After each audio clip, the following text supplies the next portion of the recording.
I realized I loved numbers. I didn't get scared of them.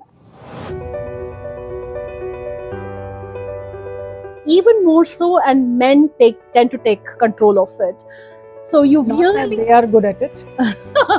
that's a different thing. Challenge has been the society mindset where women earn, but they don't even make 10% of the financial investment decisions. Also, wanting to learn, people always assume, oh, it's scary, oh, I don't know what to do, how to do the stock market, how to do mutual funds, how to do insurance. It's not rocket science.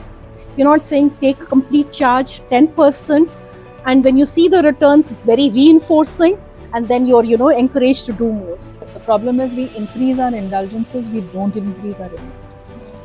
What does Nari Shakti mean to you? Have our resolve and have the ability to say yes to what we want to say yes and no to what we want to say no to. Welcome to the Nari Shakti Show.